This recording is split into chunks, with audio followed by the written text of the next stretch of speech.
Good afternoon. Today is a special day. Today is the birthday of the Rebbe, 123rd birthday.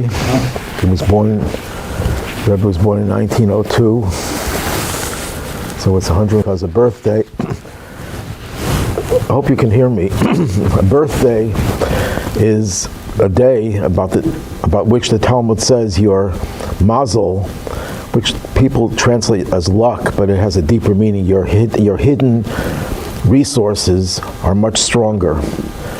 So this is a day when we feel the Rebbe's presence, even though we can't see him physically and hear him physically.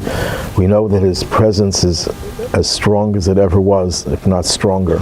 Is mazel associated with constellations? Yes, but what the word mazel, the root of the word mazel, is related to a word which means dripping.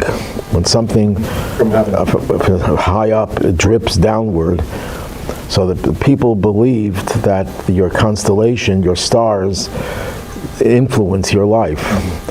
But it's not referring specifically to stars. It means anytime you have hidden spiritual potential it's not entering into you, but it drips into you. So in a time like on a birthday, that hidden energy drips into you in a more pronounced way. In other words, that means your potential is stronger on that day than any other day. There's this Talmud relates this to an evil people, the Amalek, where it was an evil nation, and what was their technique?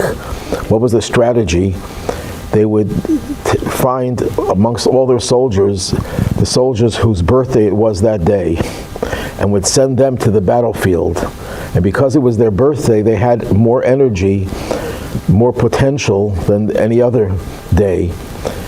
And that's why they would win their wars, their battles. And the next day, they would switch the soldiers for soldiers who had a birthday the next day. And this is how they were.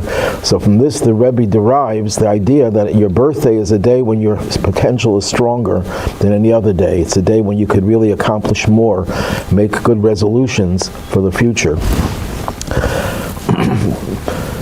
It's also a few days before Passover. Some people might be busy now preparing for Passover. That's why they're not here. Yeah, you're right. So what we're going to learn today, I'm going to try to connect to Passover as well. We're still doing the first Mishna of chapter 2.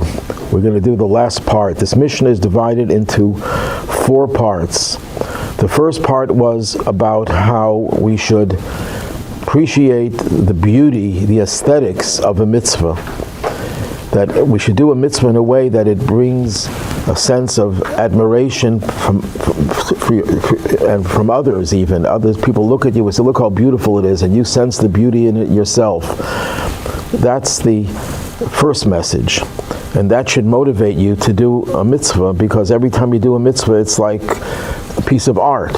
Just like you would go into the museum and you view a Rembrandt, it gives you a certain sense of satisfaction and pleasure, because human beings respond very well to aesthetic beauty. Or you listen to beautiful music, the aesthetics is what motivates you. So if you're that sophisticated and that's what motivates you, great. But there's a little bit of a drawback. Everything has its qualities and its drawbacks. The drawback is that if you don't find it very aesthetically pleasing, you're not in the mood of listening to beautiful music one day or viewing beautiful art, and you don't appreciate the beauty of the mitzvah, you may say, well, in that case, I'm not going to do it until I see the beauty. No, you have to realize that's the second part of the Mishnah, that you have to be careful about every mitzvah, even a mitzvah that doesn't look like it's so important, it's trivial, you don't see the beauty in it, you don't know the reward for the mitzvah. You don't do it for the reward, you do it because this is God's commandment. So that's a backup. It's more than a backup, it's also a backup. It happens to be the foundation of our religion, the foundation of Judaism. We do things that God tells us to do because God tells us to do it. And that forges a very special relationship. So if you're not motivated and inspired by the beauty of the mitzvah, you should be motivated and inspired by the fact that this is God's will and you're connecting to God, regardless of how beautiful the mitzvah appears and sounds. And if that doesn't get you, if that somehow you're not really motivated, That's right. let me see if I can. Sorry, Rabbi. If everyone could mute, I'm not sure how this works anymore. Sorry, Rabbi. That's all right. This is going over the world, the whole world. So getting back to what I was saying, so let's say they're a person who doesn't see the beauty, is not a connoisseur of beautiful art, someone who doesn't get the message that this is God's will. At least recognize that there are consequences and there's rewards and there's drawbacks, punishments for. But even that may not work, because most people who are tempted to do something wrong, even they know that there are consequences, and even they know they're going to suffer later on, they're in the here and now. They can't consider what's going to happen in the future. That's why most people who commit crimes, even though they know there's a good chance that they'll suffer the consequences, but while they're committing the crime, their impulse forces them into doing them, and they can't control themselves. So if you're at that point where you don't even care about consequences because you're focused on the here and now, the last approach is, that's what we're going to be doing now, apply your mind to three things, and you will not come into the clutches of sin. Know what there is above you, an eye that sees, an ear that hears, and all your deeds are written in a book. If people are influenced by peer pressure, you're not going to do something that you know is wrong, that you may have done privately when no one is around, but you won't do it when other people are around and they can watch you doing something that's wrong. Or if people are joining to do something positive, you don't feel comfortable not being part of that group. You feel the peer pressure to do it. Well, God is also part of the peer pressure. If you realize that God is aware of what you're doing, He sees what you're doing, He hears what you're doing, and everything that you're doing is inscribed in a book, it's all being recorded, that will make sure that even if you don't care about the consequences, even if you don't see the beauty and the commitment that is required, you will still desist from doing something wrong and desist from shirking your obligations to do something that's right and positive, because you realize that God is watching over you, and when someone is standing over your shoulders and watching you, you're not going to be that likely to commit the crime. Of course, there's no guarantee, even after all these 4 steps, but these are 4 different steps to keep people straight, to realize the beauty, to inspire us, to realize that we're connecting to God, to realize that there are consequences in the future, and to realize that we're being watched even now by God. Yeah. Do we know what you consider a light mitzvah and a happy mitzvah? Because what I could categorize one way, may not be the same way you could. Okay, so number 1, objective. What may be light to you is not light to someone else, but there also are objective criteria. A light mitzvah, the Talmud understands to mean a mitzvah that doesn't require that much expense. You don't have to really sacrifice very much to do the mitzvah. That's a light mitzvah. Kalot or kalim, the light mitzvah? Yeah. Kalit or kalot? Kalim or? Kalim. Kalot or kalim, they're probably both right. That's the plural. Expense time-wise or financial-wise? Both. Any mitzvah that comes to you very easily, you don't have to sacrifice very much financially or physically, is a light mitzvah. The Talmud says that the heavy mitzvah is honoring parents, because there's no limit to that. You can't say, I did my mitzvah today, and you don't have to do any more. So to satisfy and please your parents is not always an easy thing. A light mitzvah, the Talmud refers to several mitzvahs. One of them is the sukkah. I mentioned this last week. The sukkah, you can make it out of just materials that are just lying around. You don't have to really spend that much money on it. So you have the beauty of the mitzvah, the connection to God through the mitzvah, the consequences of the mitzvah, positive for the positive mitzvah, negative for the negative mitzvah, and you have also the peer pressure with a capital P. God is watching over you, and everything you're doing, God sees. And this ties into Passover. Passover in the Haggadah, we're going to read about the 10 plagues. And then Rabbi Yehuda, the Haggadah quotes, divided the 10 plagues into 3. He made an acronym for the 10 plagues, the Tzach, those are 3 plagues, Adash, another 3, Ba'achav, the last 4. So some commentators wonder why the Haggadah, Rabbi Yehuda, had to create an acronym for it. So one of the answers given is that Rabbi Yehuda looked at the 10 plagues and realized these 10 plagues were really 3 categories. 10 plagues, but 3 categories of plagues. God wanted to show through the plagues. If God really wanted to punish the Egyptians, he could have just struck them down and that would have been the end. The city of Sodom was just overturned and destroyed. God didn't give them 10 plagues. So if God wants to destroy something, he doesn't need to give them incremental plagues. So the plagues were not only a punishment, it's also an educational lesson. What did God want to teach them? Number 1, the first category, in the first 3 plagues, and it's based on the interpretation of biblical verses. The first 3 plagues, God had to establish that he is God, that there is a God, a one God. The Egyptians also believed in God, but many gods. So that's the first 3 plagues, was directed to making them realize, yes, there is a God.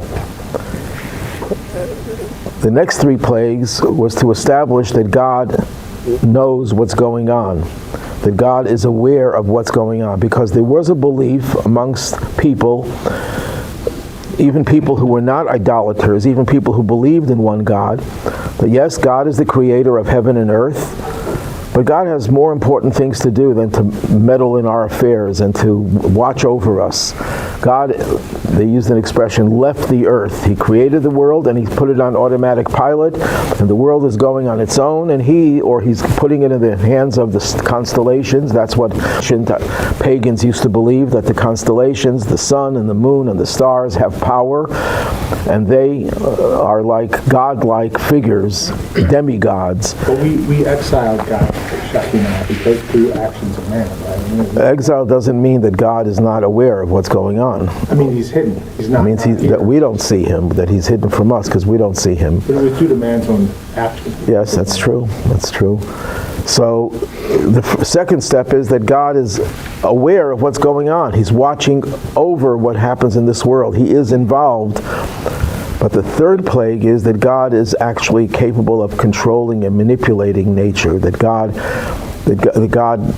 holds us accountable, and if we do something right, there's positive energy that is generated. If we do something wrong, there's negative energy. We're punished for it.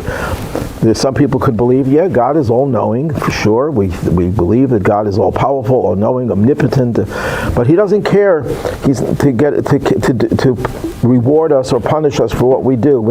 It doesn't hold us accountable. Well, the last 4 plagues demonstrated that God holds everyone accountable for everything that they do or don't do.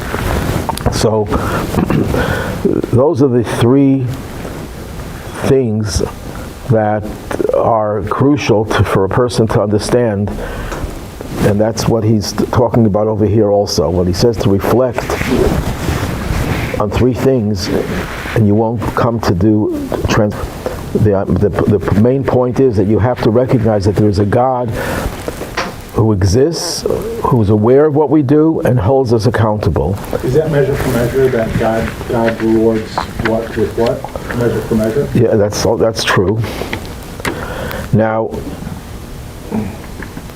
this is the last resort, recognition that God will hold us accountable and is aware of what we're doing. There's a story in the Talmud, I think I mentioned the story in the past more than once. Rabbi Yochanan ben Zakkai, who was the sage who lived through the destruction of the Second Temple, who saved Judaism by having the Vespasian, the Roman general, spare the city of Yavna with all of its sages, who were the greatest teachers of Torah. Had they been killed, as were over 1 million Jews in the days of the Roman Empire, we would have not had the Torah communicated, because they were the main transmitters of Torah. At any rate, Rabbi Yochanan ben Zakkai was on his deathbed, and his students asked him, "Could you give us some guidance for the final minutes of your life?" And he said, "If only the fear of heaven should be upon you as the fear of a human being." And they said, "That's it? That's the profound lesson you're teaching us?" He said, "Yes." He says, "If you're about to do something wrong and someone walks into the room and you desist from doing that, that's how you should realize that God is always watching over you. And if you're aware of God's presence, you're not going to do the thing that you may have done if you didn't realize that God is watching over you." If they didn't understand that, they would have to grow into that. They would have to mature into understanding that. Well, that's the basic thing. If people will tell you, "Yes, do you believe in God?" "Sure, I believe in God." "Do you believe God knows everything?" "Yes, sure." "Well, how come you just did something wrong? Didn't you realize that God was watching over you?" You know, they tell the story of one of the great rabbis of the 20th century, known as the Chafetz Chaim. That's the book that he wrote, his classic work. That he was once traveling on a wagon, and the wagon driver passed an orchard, and there were cherry trees with cherries hanging over the fence. And he was about to grab a cluster of maybe it was grapes or cherries, whatever it was. And the Chafetz Chaim, the rabbi, said, he's watching. And the wagon driver just dropped the grapes, and he kept on racing forward to escape the wrath of the owner of the orchard. And he turns around and he sees no one is pursuing him. So he says to the rabbi, "Who's watching?" He says, "God is watching." But if he would have told him that in the first place, he would have said, "God is watching." He said, "Come on, the grapes, no one cares about grapes, a cluster of grapes."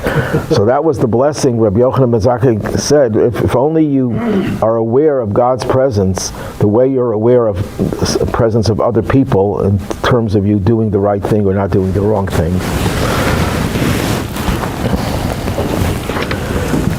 And here's where we come to contemporary life in our society. Young people grow up without the concept of respect for authority.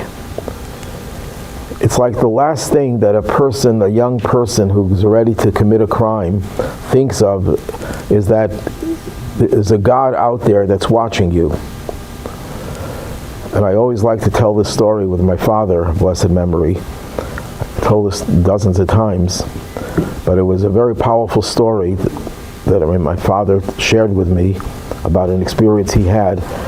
And I think it's a commentary on the lack of morality in our society today, the reasons for it, and the way to correct it.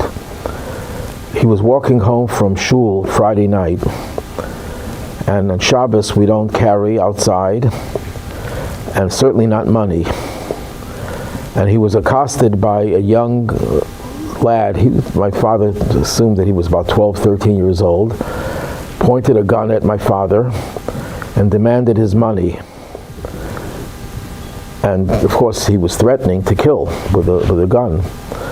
And my father was not going to enter into a discussion about Jewish law, about the laws of Shabbos, that we don't carry money on Shabbos, and I don't think the kid was ready to learn Jewish law.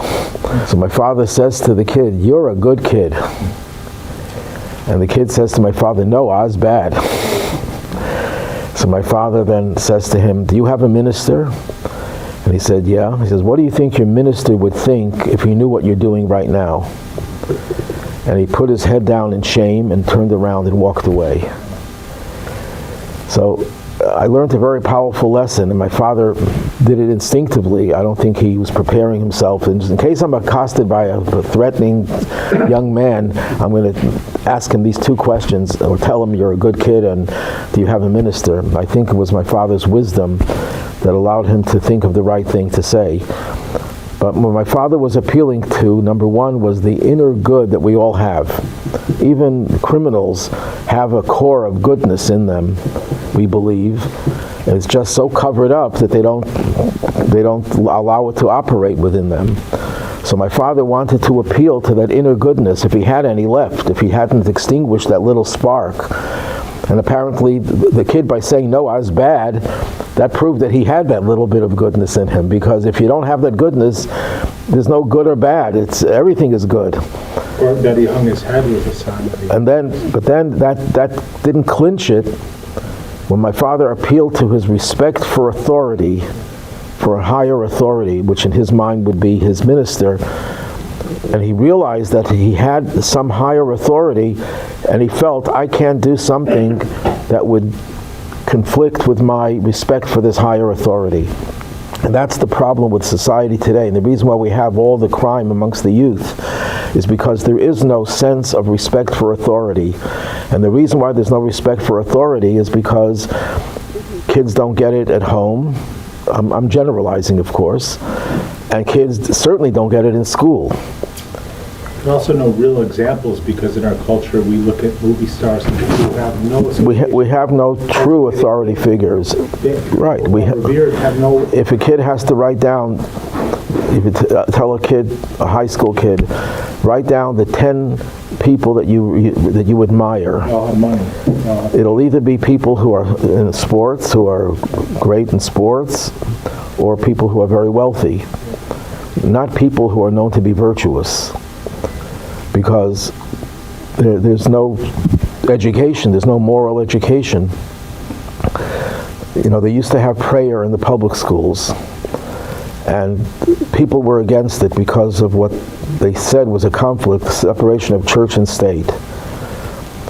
And there was a fear that in the case of Christianity, the same thing would be true for other religions, but since America was predominantly a Christian country, they were going to impose Christianity on children. And Jews were very sensitive to this, because they didn't want to be bombarded with Christian proselytizing efforts. But it was a big mistake, because what they did is they traded one religion for another. They got rid of... I'm not for a Christian prayer, don't get me wrong. It should be a non-denominational prayer, if anything. But by saying, well, you can't have any religion because there's a freedom of separation of church and state, but they traded that for another religion. The other religion is called atheism. Atheism is as much a religion as the belief in God, because it's an ideology, and it's a fanatical ideology in some cases, where people will proselytize and try to get people to not believe in a God. And children, when they go to school, if they got it at home, then the odds are 50-50. They could either keep it in school or lose it.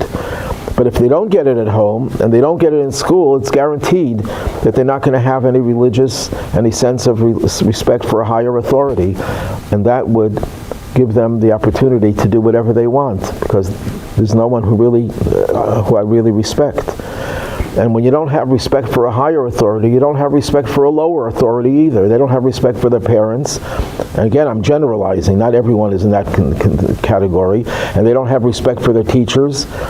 They don't have respect for the police. They don't have respect for anyone.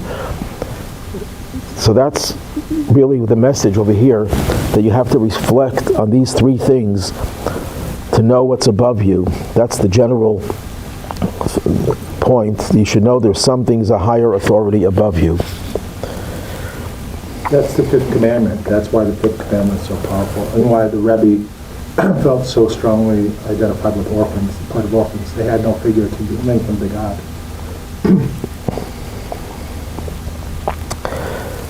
Now, what does he mean over here? It's quite obvious what he means, but what specifically is he talking about when he says there's an eye that sees, an ear that hears, and all your words are inscribed in a book? What he's talking about is modern technology. In the olden days, people had to have faith in God, that God could see everything and he could hear everything, and everything is recorded.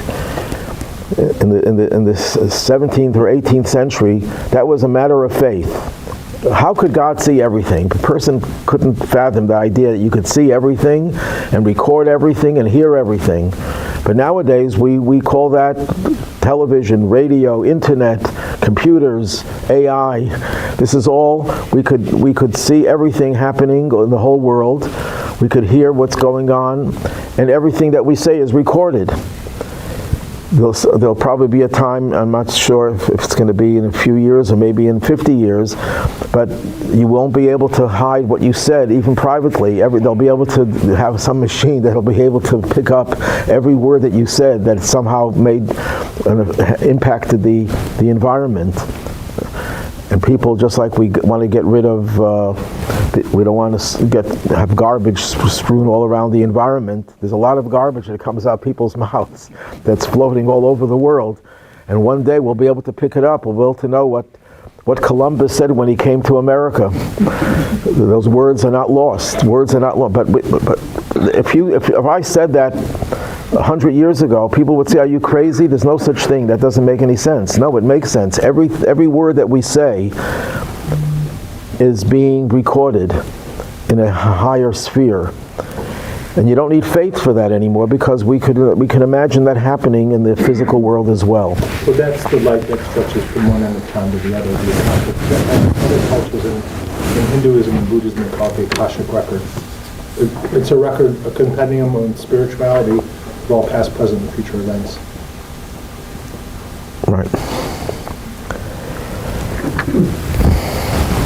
Now, God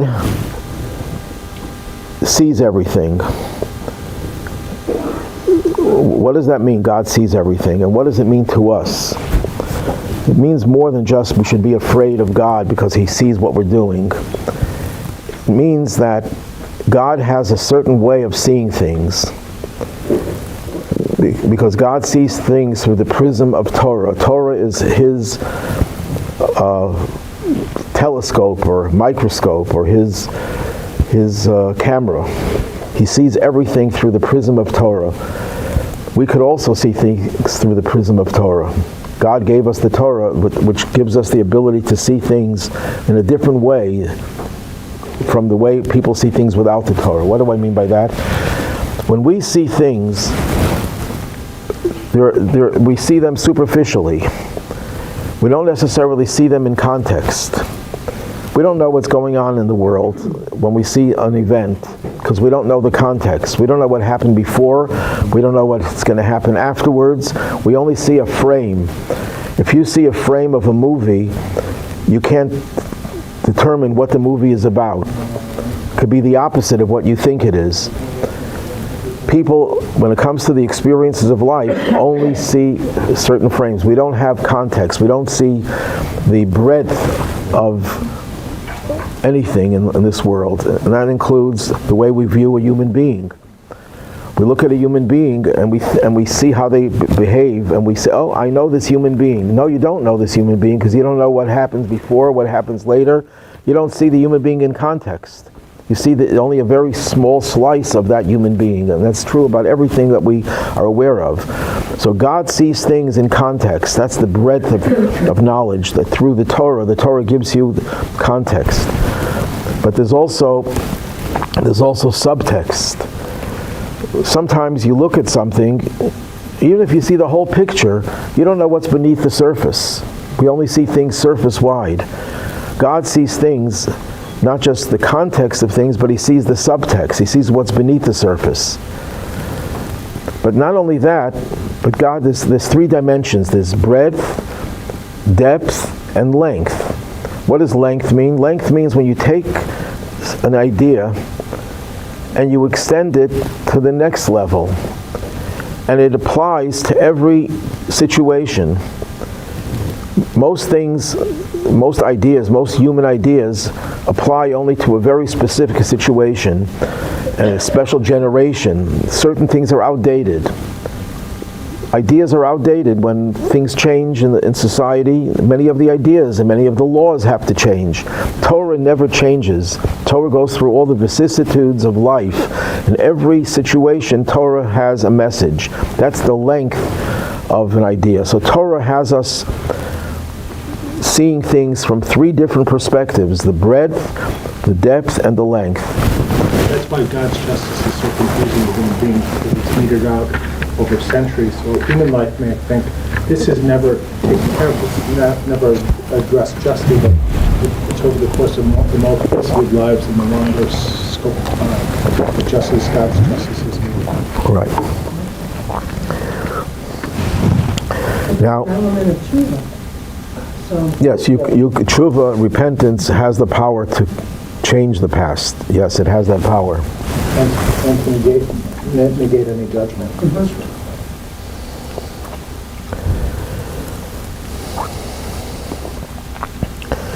When God has these traits that he can see everything, hear everything, and inscribe everything, he gives us that ability also to see things differently,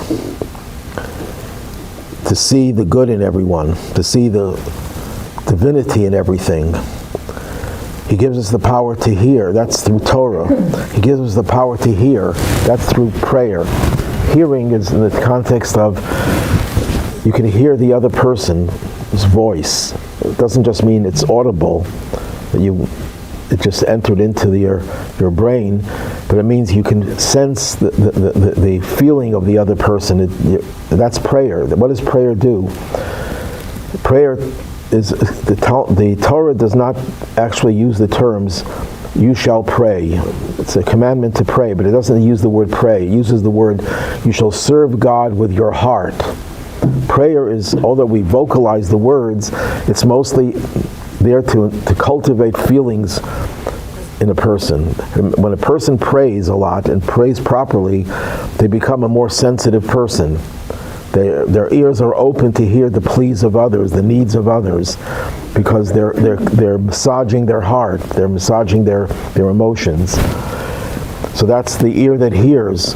First, the eye that sees things in a different context, sees the goodness in others, sees the divinity in everything, and then you have the ears that hear, that are sensitive to others. And then you have people whose deeds are inscribed in books, people who act in a kind way.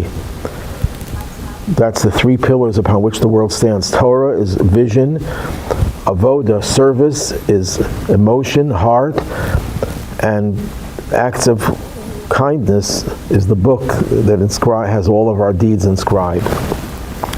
Now, the Hebrew words over here are translated, know what is above you. Literally, that means know that there is something above you. The Alter Rebbe, the first Chabad Rebbe,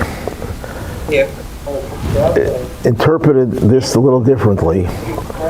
He said, know that what is above you is from you. What that means is the very opposite. Know that whatever happens up there with God depends on us. God reciprocates what we do. So if we behave in a certain way, God reciprocates that kind of behavior. But God also relies on us to be examples to bring His light into the world. He wants us to inspire Him. God is big enough that He doesn't care. He's not intimidated by knowing that we have power. God gives us the power to do the things that would get Him to reciprocate.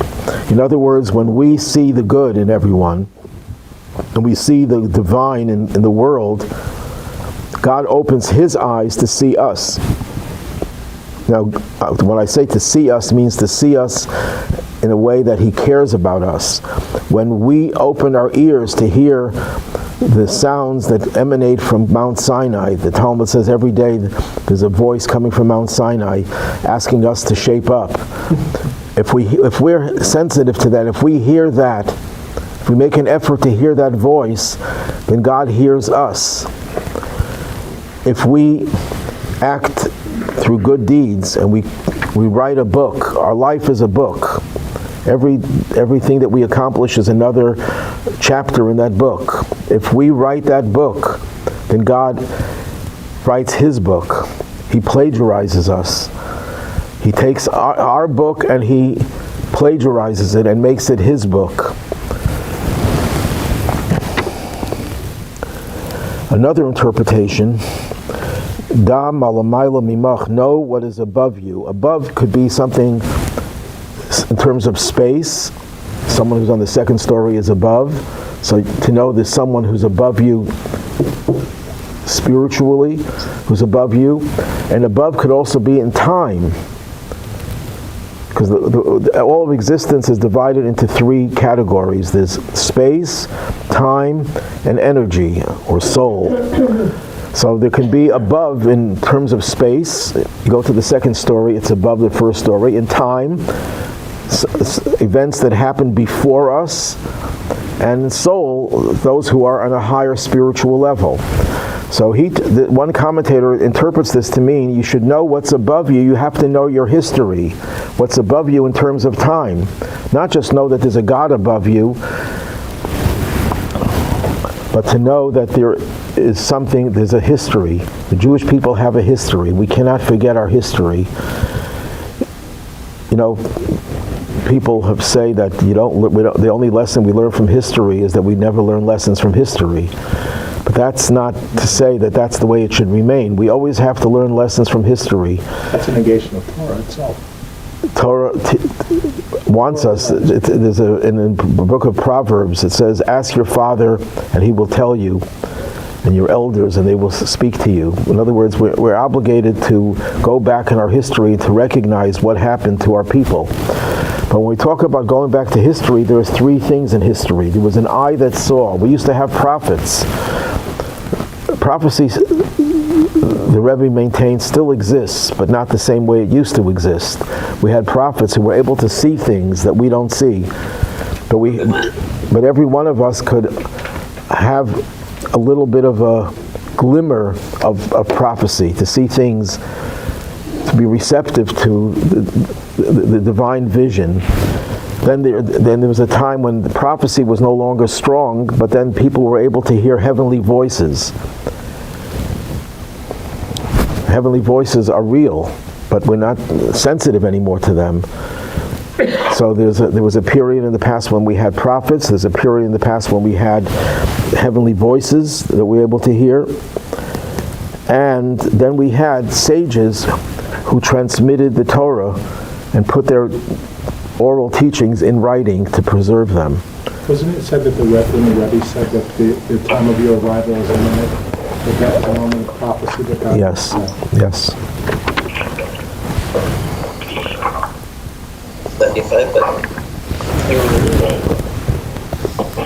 So we have to know that there's a God who sees everything and a God who hears everything, and everything is recorded, and we have to reciprocate with our vision and our hearing and our doings. And it goes in both directions. We start off with God, and then we emulate God, and it starts off with us, and God emulates us. There's a midrash that says that whatever God tells us to do, and that's understood on two levels, on both directions. Whatever we do, God repeats. We do a mitzvah, He does the same mitzvah in His way.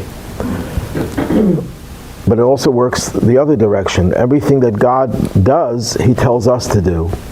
It doesn't mean God physically does these things, because God is not physical, but it means God does these things in a spiritual way, and we reciprocate, and we do things, and God reciprocates. So either way, there's a relationship, a symbiotic relationship between us and God. God has desires for us to do certain things. But it's not just He has a desire for us, He does those things that He tells us to do. And when we do those things, He repeats them. It says in the Talmud also, whenever we study Torah, we have to imagine that God is sitting right opposite us. He's our study partner, and He's repeating those very words. The Torah study is not just a study about God and God's teachings, but it's learning with God. It's an experience. He's our study partner. That's the message over here, that there's this very great relationship, a reciprocal relationship between God and us in both directions.